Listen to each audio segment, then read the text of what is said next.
you were seeing with the fancy dancers, I'm going to take a moment to explain the grass dance outfit. As you can see, a lot of the pieces are roughly the same.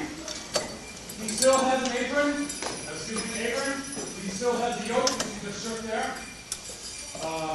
He also has a headband.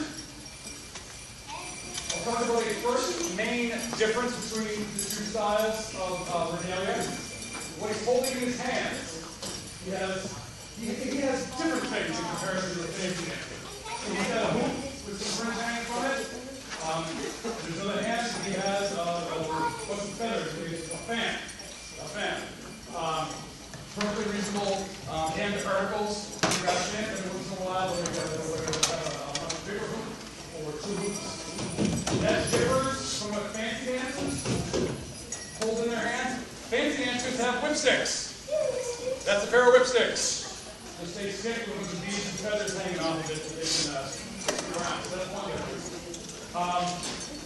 Another major difference between fancy dance and grass dance is the fringe. You saw it earlier, the fringe. Again, similar to that when you move a little bit, it moves a lot, but there's a heck of a lot more fringe on a grass dance outfit in comparison to basically any other kind of regalia. That ties into the story of the founding of the dance. You have to, in order to understand it, you kind of have to imagine that we're not here in a, what do you call it, a cafeteria, the kitchen on one side, a stage on the other, and all the focus room, and you want to jump start.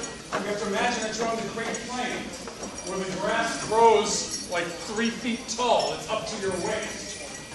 You want to have a powwow, you kind of got to knock the grass down first. So they would have a special dance just to do that. They became the grass dancers. As they were dancing, they would do a step like this called the stomp. Grass dancers tend to keep a foot planted, kind of spin around a little bit, as if they're stomping grass down. It's kind of the origin of this dance and the step. When we start fancy dancers, we're set up a lot higher, fancy your kicks jumping up and down. You're not going to see that with the grass dance. You lower to the ground, steps inspired from trying to stand the grass down. The story goes that the grass dancers will also reach down and pick up some grass, shove it into their belts, shove it into their collars. If they're wearing a gauntlet or a glove or something like that, any kind of wrist wear, they shove it in there and cover it with grass as they're dancing. Moving around, all this grass and bouncing around, it really, really flowed well. And this is kind of modern interpretation of that.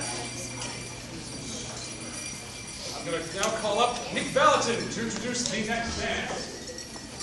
Alright guys, so you've seen a couple of dances so far. The next dance that we're going to be doing is called the buffalo dance. So, just touch upon it a little bit, and then we're going to go back to the old time. Picture this as not a cafeteria, but instead as a field. Okay? In the center of our field, we're going to have a buffalo. Now, does anyone know how big a buffalo is? How big is it? Like really big, right? Buffaloes, picture like a small school bus, right? That's the size of a buffalo. So, we're going to have our buffalo in the middle, and we're going to have our two dancers armed like warriors on the outside. They're going to be trying to take down the buffalo to beat their tribe. Okay? Now, if you can imagine, you're here with just a spear and a shield, and there's a massive buffalo in front of you. How are you going to take it down?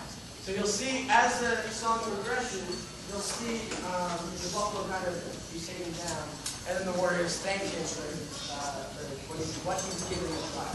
So, this is the buffalo.